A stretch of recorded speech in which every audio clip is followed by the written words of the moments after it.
This is Dolo, Spirit Man, and what I'm about to read is the knowledge of the gods,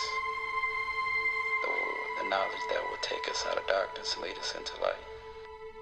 These lessons should only be used for good and not evil. Anyone using these lessons for evil will be judged by Allah.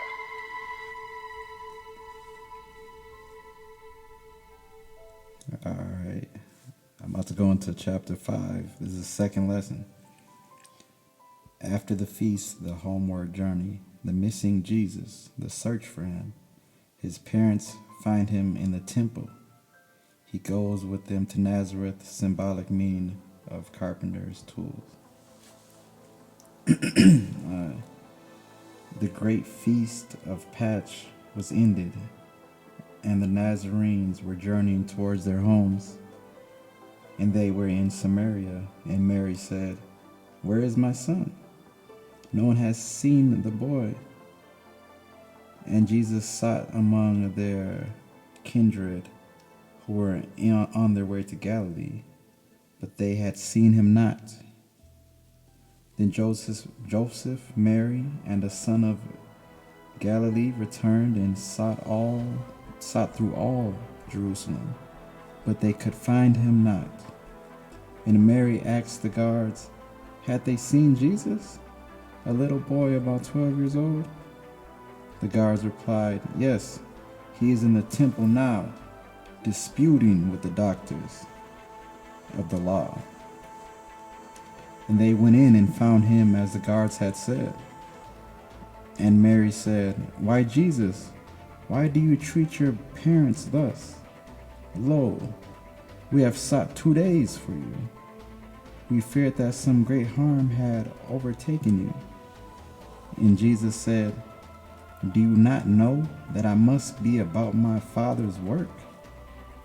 And he went around and pressed the hand of every doctor of law and said, "I trust that we meet again."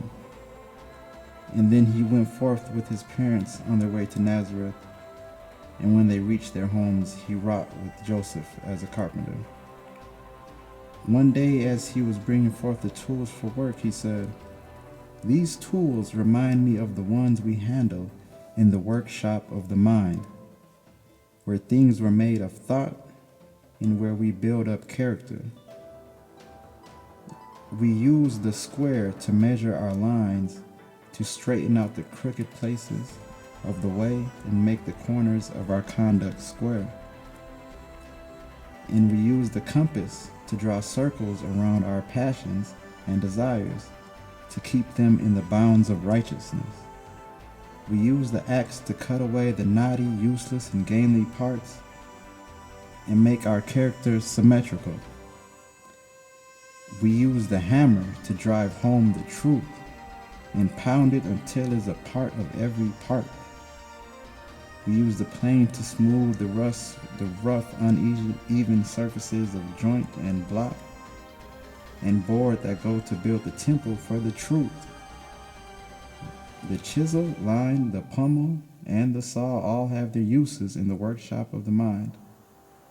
And then the ladder with its trinity of steps, faith, hope, and love. On it we climb up to the dome of purity and life. And on the 12-step ladder we ascend until we reach the pinnacle of that which life is spent to build, the temple of perfected man.